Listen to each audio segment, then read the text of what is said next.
day mga ka-EA. So for today's video, so ito malahil nagtataka kayo, ayan oh, magkaiba ang kulay pero mag-nestmate po itong dalawa na to. Ito possible checkered or blue bar, ito naman possible milky bar or milky check. Ayan, so ang update, ayan, bigay lang tayo sa YB na to ng Red Cell. Power pills yung nasa loob niyan, pero yung kaha Victory Digestion. Pero syempre, produkto pa rin ng Victory. Tapos calcium lactate. Ayan. So ito, hindi pa masyadong nasubukan ng magulang. Kinuha na natin para mabigyan ng supplement. So based sa size, mukhang maghihin ito. At ito ang magkakak. So ito yung unang-una na nasuksukan natin ng MacArthur Band Combined PHA BBCM. Tapos ito naman, commercial ring, naka-line up natin sa sasalihan natin na last batch ng OLR. Ayan. So, ito pala yung una. So, target natin dalawa. So, again, meron tayong magiging bagong partner sa sasalihan natin na OLR. Ayan. At the same time, syempre, yung sa Kalapatids, nakapag-submit na rin tayo doon tsaka sa Alegre. So, ang ongoing ngayon is sa Kalapatids OLR, which is every Saturday and Sunday. Pwede pa rin kayo mag-submit until June 28. Yung submission. Parang kung di nagkakamali, nasa 2,000 plus birds na rin siguro yung na-accommodate. So, ang target ng Kalapatids, 3,000 birds. Pero maximum capacity nila ngayong season 1 is 4,000 birds. Ayan, mga ito yung parent nung mag-nestmate na YB. Ayan. Mamaya, ibabalik ko din agad. Tinanggal muna natin. Ayan. So, si Frankie Boy ang ating Santa Ana finisher. Last North na BBC Manila. Pip overall naman natin yan sa TDFC Fan Race. Ayan, si Frankie Boy. Tapos yun nandun, yung player niya is si Lady Mina to. Rektang anak na yan. Iba to say, pero meron pong lipad yan. Katbalogan Daybird natin yan. Tapos Javier Leyte, finisher naman. Ayan, yun yung kaibahan nila magtatay. Yung tatay niya, kalakar ng Javier. Siya naman is finisher lang. Ayan. Both nilipad natin ng ano yan, ng BFRC. Ayan. So may mga video vlog tayo, naka full documents naman lahat ng naging race natin simula nung nagkarera tayo, no, sa derby. So unang-unang club na sinalihan natin at niliparan natin ng derby is BFRC.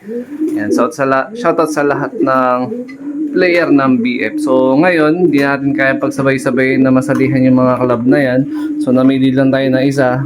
Tapos yung pinakamalapit na pwede nating pasahan or sakayan ng training hanggang sa derby is yung BBC Manila. Ayan, shoutout naman sa main loading station namin dito sa Kubo. Ayan, shoutout kay Sir Jumboy Kabahog at kay Madam Teresa Ong. A few moments later. So, status naman nung binuviewing natin, ayan, so wala na sila dito dahil nasa pinakaloob na sila ng ating flyers loop. So maglalabo-labo na sila dyan. Noong nakaraan lang, medyo tinaranta lang ako talaga. Ni Red Bar, ayan, bubulol na naman tayo dahil bigla nga nawala. So nagkaroon tayo ng emergency new pairing. Meron siyang bagong pares dyan. Ayan. Ayan na siya. So before, yung mga kublian yan dito sa ilalim. So yung bagong pares niya, mas gusto yung magkubli dyan sa ibabaw. Kaya nahatak siya dyan sa ibabaw, which is mas maganda. Ayan, makakapagpahinga siya ng husto dyan. So, yung Team South natin na naka-viewing na almost 2 weeks, no? So, yung iba dito, napaikot na rin natin kahapon. Meron lang isang hindi umikot or lumipad ito. Yung si Frankie Boy Jr. Ayan. Pero itong rest, yung tatlo, nakaikot na yan kahapon. At siguro mga 3 to 4 hours din nawala. And then, yun, good news dahil nakabalik naman. At siyempre, yan, nagkaroon ng saysay yung pag-viewing natin na matagal. At the same time, umulan at umaraw. Eh, nandito lang silang 4. Yan. Diba nun mga nakaraan, sunod-sunod nag-uulan. Tapos yun, matindi yung araw. Walang alisan yung mga ibon. And then, wala namang tinamaan na kahit na anong sakit. So, napagandang epekto na gano'n natin sila. So, itong 4 na to, vaccinated naman na rin sa atin to. Pero bago natin ulit ikarga to ng possible ng training by December siguro. Kasi south na to eh. Skip tayo na north race eh. So, magbabaksin ulit tayo doon for booster. Pero yung mga naka-line up natin na for PHA MacArthur, totally wala pang vaccine, especially yung nandun. Yan dun sa labas na YB. Tapos meron na lang tayong naantay na ipipisa ito sa ilalim. Susuksukan din natin ng MacArthur band tsaka ito. So meron pa akong dalawang naiwan na MacArthur band na pang personal. Tapos meron pa sa aking pasuksok na pending na dalawa. Yan, ito yung sa akin. Dalawa pa to. Dalawang set pa ng BBC, SDR tsaka MacArthur. Tapos ito yung last batch ng pasuksok. Ayan. Yan, itong set na yan, MacArthur tsaka SDR din. So dalawa na lang yung pending natin na pasuksok dito sa loob. Tapos yan, nagwalay na rin tayo ng mga YB dito sa ilalim. Ito, yung isa meron nang pumama sa pa-ending natin noong nakaraan. Possiblehin daw yung gusto niya. So may available tayo for out. Itong Grisel, Louis Chu White Vandenbroek na yan, available for out natin yan. PM lang kayo sa Facebook page. Ayan, so mag-i-stop breeding na rin kasi tayo. So halos lahat dito solo na lang. Yan, mga wala nang kasama to. Ayan, solo. Ito, solo. Ayan, solo. Tapos, ito yung pinakabagong pairing natin. Ayan, tatay ni Red Bar to.